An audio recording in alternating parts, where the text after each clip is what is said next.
Hello and welcome to this Play Better Chess video.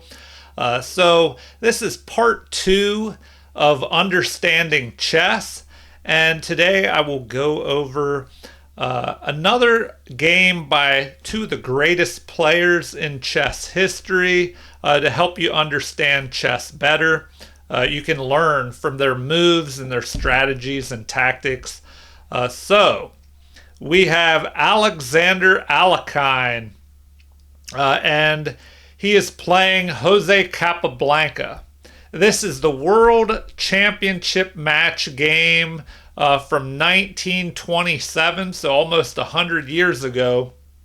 At that time, Capablanca was, just destroying everybody, pretty effortlessly. He actually went for a long period without losing any games.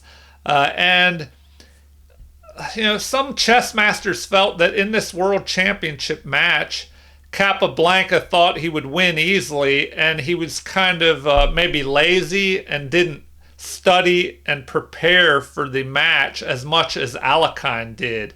So Alekhine really worked hard to prepare for the match, ended up winning, and then they never had a rematch. They kind of had a rivalry between each other, and maybe to where they didn't like each other, and Alekhine kind of maybe almost avoided playing Capablanca again. But it's sad they never got to play again, even though Capablanca was still a great player.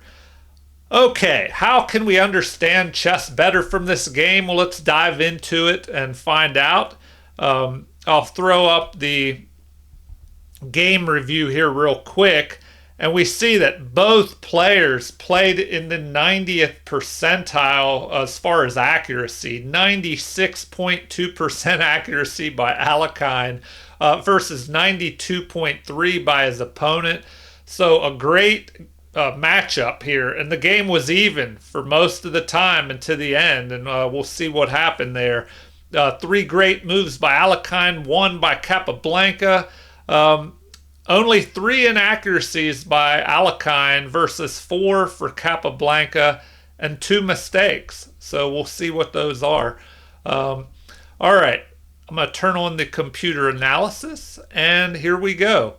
The first move is d4. Now, in understanding chess, you might think, well, I have to learn an opening. That way I don't get destroyed right in the beginning of the game. Well, it's good to have an opening that you like to play and get better at it, but don't spend too much time on your opening moves at the expense of studying tactics and strategy in the end game and the other areas of chess. Now, as far as openings, you can play e4 or c4. E4, D4, C4. You could bring the knights out. But you'll have to experiment. Look at games like this of the greatest players to help you decide what you want to play. In general, D4 moves are not as strategic, not as tactical. They are more strategic. So D4, usually more strategic. E4, if this other pawn would have moved, up to here, then that's usually more tactical. All right, moving on. Let's see what happened in the game. Now, this is interesting. The knight is developed here, and this is kind of a waiting move to see what your opponent is going to do. And it also kind of doesn't let your opponent know what you're going to do. It's kind of a good move because you're developing a knight, you're attacking the center here, a good strategy. If you want to understand chess better, understand how to control the central squares here in the middle, because this is very important. If you control the center, you can kind of control the game more. So Alekhine presses forward, gaining space in the center. He's attacking these central squares with his pawns. His opponent plays e6. So this is still kind of a wait and see move. The pawn could be pushed here to fight for the center. The bishop could be developed here, attacking the king. So what does Alekhine do? He develops his knight. Generally, it's good to develop these knights off the back rank. You definitely want to develop your pieces quickly. There's a good strategy of not moving pieces more than twice in the opening because it's kind of a race to see who can get their pieces out more quickly and into the action. And if you're moving your pieces, one of your pieces multiple times, your opponent can get, 2 or 3 of his pieces out when you only have one out. Okay, action in the center. The pawns are attacking each other. What does Alekhine do? He ignores that and counterattacks over here, attacking the knight. And we have the Queen's Gambit declined modern variation. And a gambit is just where you offer a pawn or other material in exchange for something. So this pawn is under attack, but it's not protected. So if the gambit was accepted, the pawn would be captured. But it has been declined, and now we have this knight being pinned to the queen. So to understand chess better, as I've mentioned before, you want to understand tactics. And there are many different types of tactics, so the more you study tactics, the more you'll understand chess and play better and recognize those tactics in your own games. This move prevents this knight from moving because, of course, if the knight moves, the more valuable queen can be captured for this less valuable bishop. So the knight is backed up by the other knight, and now we have e3 being played, fortifying the central pawn, allowing this bishop to recapture the pawn in case black does decide to capture here. And bishop to e7, breaking the pin by this bishop here on the knight and attacking the queen. So knight is developed, getting closer to castling kingside. The knight controls squares in the center, and now the king castles to safety. All right, for you beginners out there, you can probably avoid more losses by castling quickly.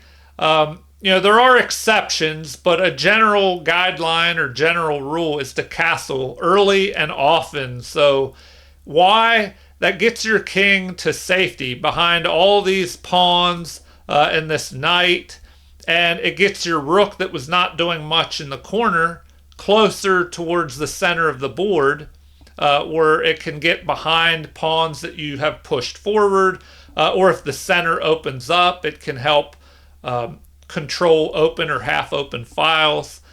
So what does Alekhine do? He delays castling in favor of developing this rook behind a pawn that he'll either move that pawn forward, or more likely these pawns will be exchanged, and then he'll have a half open file, maybe targeting the c pawn. So the c pawn moves forward. That way, if this pawn captures, there's a possibility of this central pawn, this flank pawn capturing towards the center. If you have the option to capture, let's say the c pawn captures this central pawn, and you have the option to capture with this pawn in the middle, or a pawn on the edge has the option to capture towards the center. In general, it's better to capture towards the center, but you have to calculate because there's always exceptions or reasons that you might not want to do that. Maybe you want to capture with the e pawn and open up this e file for your rook. So, that's where playing chess regularly and working on your calculation skills. That'll help you understand chess better. So, the queen develops, and why might these other moves why might Alekhine be playing these other moves instead of getting his king to safety? Well, he has to develop the bishop before he can castle. And if he developed his bishop to here or here, well, then there's the option of capturing, and then that bishop would have to move again.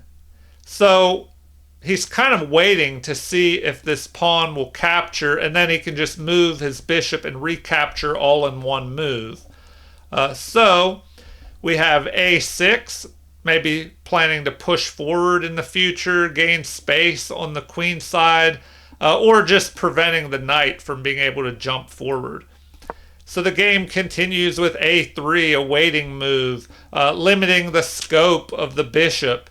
So you want to try and limit your opponent's pieces, limit their options on what squares they can move to, and increase the options for your own pieces. So try and give your pieces more space and take space away from your opponent's pieces. And so a attack here on the bishop.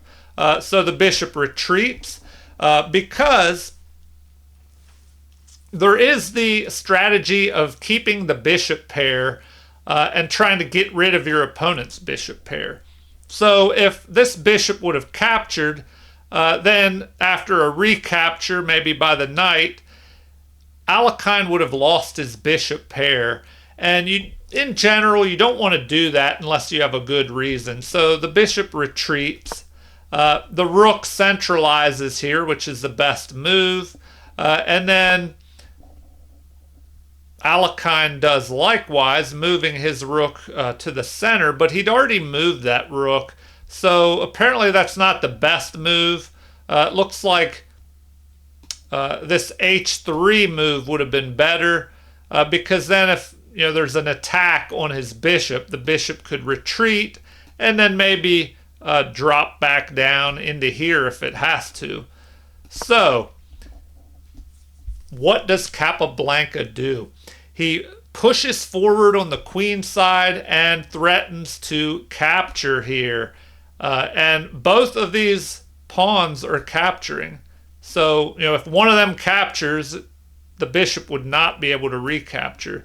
So Alekhine finally plays the best move. He captures towards the center here instead of away from the center. And after a recapture towards the center, let's take a look at the position. Well, now we have an open file, open C file. So maybe in the future there will be a fight for this open C file. So maybe it wasn't so good moving that rook to the D file, because now if that rook was still here on C1, it could help with the queen create a battery and attack up the C file. All right, moving on. We have another battery created of queen and bishop lining up here on the king side. And the response is to develop the light squared bishop for Capablanca, also firing down towards the king side. And after castle, the rook grabs the open file, lining up on the queen, pinning that knight to the queen. So that could be a potential problem. So what does Alekhine do? He retreats his queen back and gets out of the line of fire. So now we have the queen developing and connecting the rooks. So it's usually better to connect your rooks, get pieces out from in between them. That way they can back each other up and they have more room to maneuver. And something that will really help you understand chess better is the idea of, after each move, ask yourself, okay, why did my opponent make that move? What is he planning with that move? Because you can't just focus on what your plans are and ignore your opponent. You kind of have to keep your eye on what they're doing as well. So What did this little maneuver do here? Well, the queen is moving off to the side where it's a little more active, and the rooks are connected. But maybe there's more to it. He's lining up on the knight along with the rook. Maybe if this bishop captured the pawn, if there's a recapture, well, then the knight could be picked off. So it's starting to look a little bit dangerous here. Let's see what happens. The knight retreats to get rid of these threats, and Capablanca presses forward. Maybe he's looking to move onto this outpost at some point. Although if he does, the pawn could attack him here and chase him away. But now we have Alekhine grabbing an outpost on e5. And if you're not familiar with outposts, it's when you can throw a piece, a lot of times it'll be a knight onto a square where it's protected by a pawn, and it either can't be attacked at all, or it's harder to attack it. Like in this position, the knight would have to retreat back so that this pawn could chase the knight away. And sometimes a good outpost, there won't be any pawns available to chase it. And the only way to get rid of the piece on the outpost is to attack it with other pieces. All right, the knight jumps forward, attacking the knight on the outpost. What should be played here? Well, Alekhine ignores that in favor of giving up his bishop pair by knocking out this knight. All right, so that was the best move apparently, and recapturing with the bishop is best instead of breaking up your kingside pawns and capturing with a pawn. Now we have a check, the best move that Alekhine has found. So running away from the attack of the bishop to keep an eye on this square. We don't want the knight just picking up a free pawn. So the knight goes this way, attacking, forking the bishop and the king. So after the king moves, we have this interesting move. The knight drops back, and apparently this is an inaccuracy that gives Capablanca the advantage. It would have been better to knock out the bishop here. But after pawn capture, maybe Alekhine didn't like this open file aimed directly at his king. A rook could get over here, move over here and line up on the king. All right. What next? An inaccuracy. Rook capturing the knight apparently is best. Huh. So that would have been a better move. Is that the best move? Apparently bishop to a8 is the best move. All right, so queen retreats back to defend the bishop. The knight gets rid of the bishop pair, but that's an inaccuracy. Queen to c2 is the recommendation there. Interesting.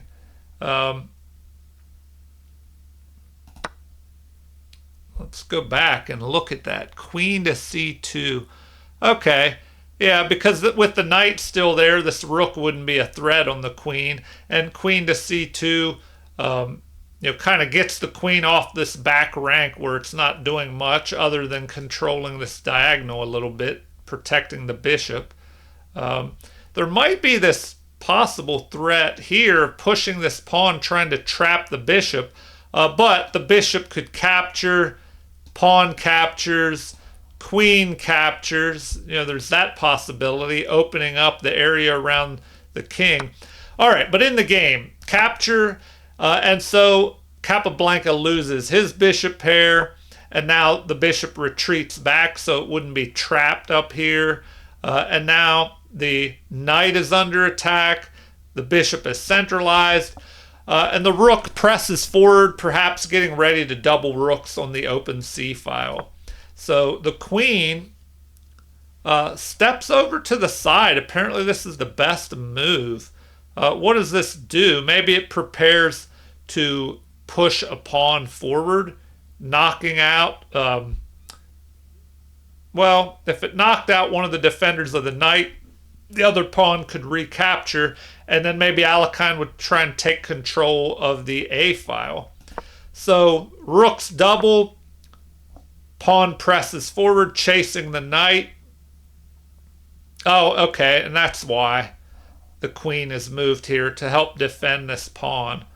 All right, knight retreats back, and Capablanca has control of the open file here. And now queen moves forward, perhaps getting ready to triple up on this open file. And so a fight for the open file, preventing the queen from moving here and maybe coming down. Well, at the moment, that wouldn't have been possible anyway, because the bishop and knight, queen, they're doing a good job of controlling things. Okay, the king moves to the center to help bolster his rooks, maybe looking to move over to the queen side in the endgame. So an exchange occurs, and the bishop drops back here. Why? Maybe a waiting move to see what the opponent will do next. Maybe making way for the queen to move forward.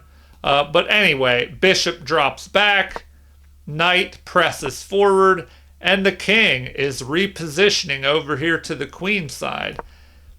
Queen maneuvers around. Maybe here it can start attacking over on the king side pawns. So the pawn presses forward here to limit the queen's options, and the knight drops back. And from here, it can jump up to this outpost square. All right. So another way to understand chess better is to look at the position at any given time in the game and do a little analysis by comparing pieces and trying to see how your position compares to your opponent. Well, if we look at material, everything is even here, material-wise. Space is even in the center. Black has more space on the queen side. Black has control of the open file, the C file. So that could be an issue. The knights are even at the moment, but maybe after this knight jumps on the outpost at c5, his knight will be a little bit better.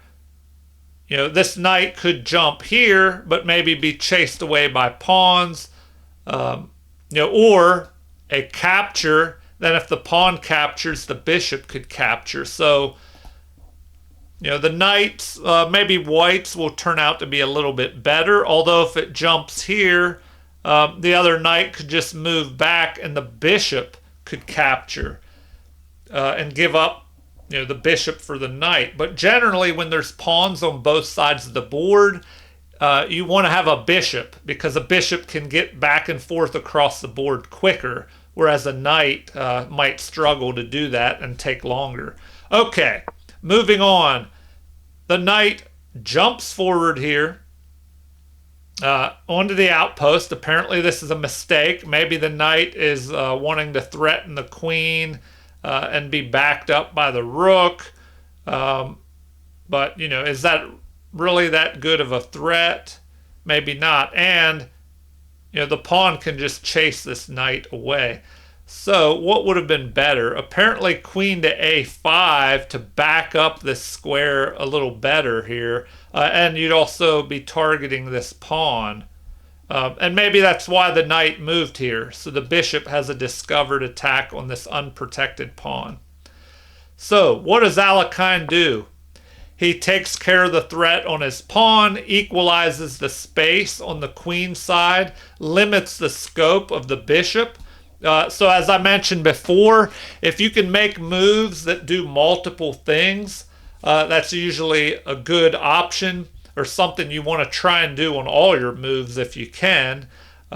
So that move limited the scope of the bishop, gained more space on the queen side, protected that unprotected pawn. It blocked the attack. So it achieved multiple things.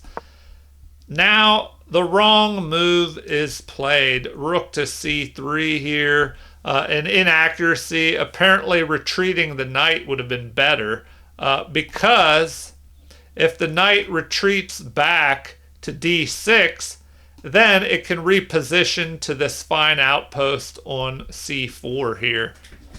All right. So now we have an inaccuracy by Capablanca.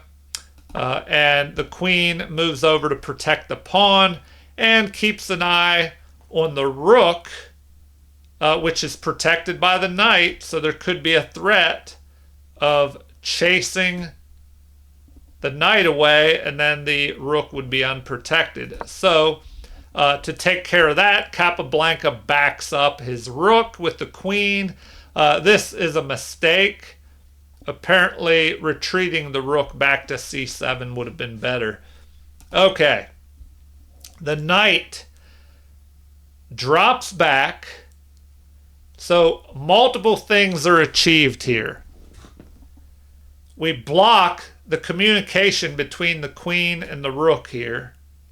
So the queen is no longer protecting the rook. And now we have the knights confronting each other along with this bishop. So this is pretty much the game losing mistake here for Capablanca.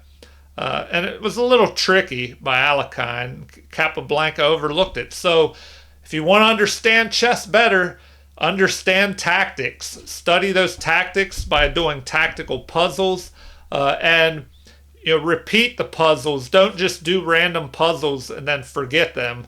Try and go over them up to 7 times.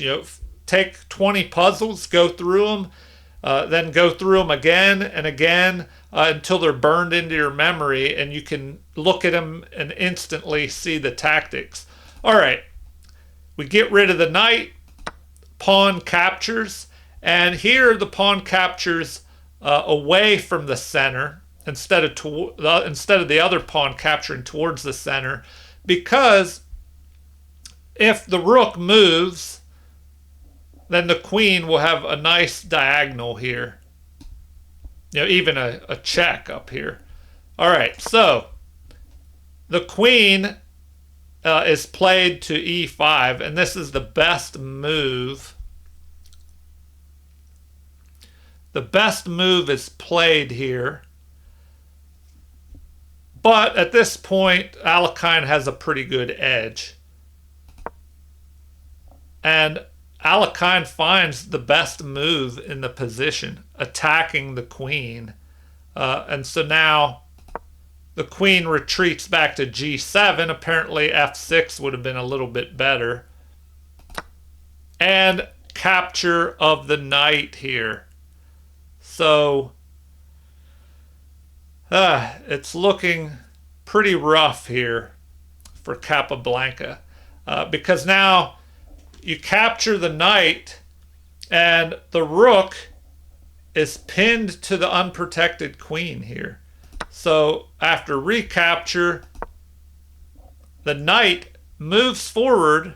Alekhine is not in a hurry here to really do anything as far as adding more pressure immediately. Because if he would have done that, let's say he goes here, that would have been a big mistake because then you could capture. Well, no, you could capture and then the queen could recapture. So I guess it wouldn't be such a great mistake. But no matter what, that rook is a goner here. So we have the king centralizing, protecting this pawn. And now the queen to f6, the best move in the position. It threatened a check on the king. So that's blocked. More pressure is added with this pawn. And now it's time to attack this rook. And here Capablanca resigns. So, what is the best move in the position?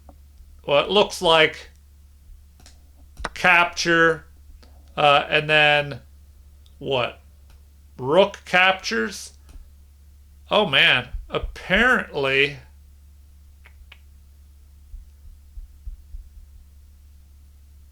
you have to be careful because there's a way, if the queen captured here, for the game to turn out even. We'll have to definitely take a look at that. So here's the best move. You capture here with the rook. Then what? F takes G3. Capture. It's a discovered attack on the king. And apparently, again, if the king captures, the game would be a draw. So, oh man, this is some tricky stuff here. So here you'd want to go ahead and capture. Then now the king can take. And after this check, it looks like the king can just start running. Check. King what? To F2.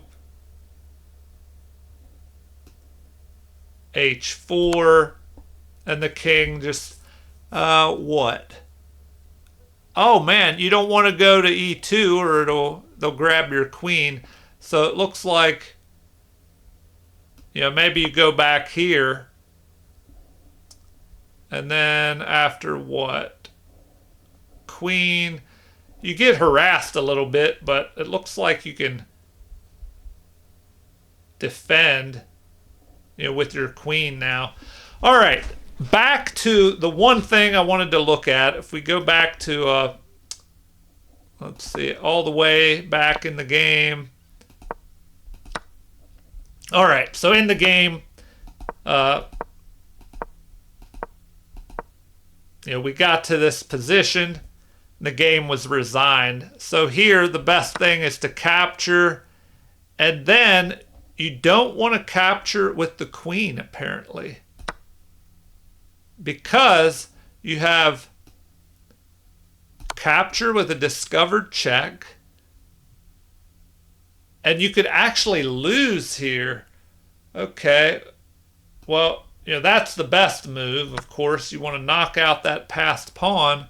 But then queen to F3. The only thing the king can do is go up to F4. And then queen to F2. Oh, man. And you don't want to go up here or it could result in a mate if you move forward to H5. H5. G4. So you have to go back. So that's really interesting. Capablanca could have been trying to see if Alekhine would make that mistake. But I don't know. I don't even think it got that far. And, surely Alekhine would calculate and prevent that. But, all right.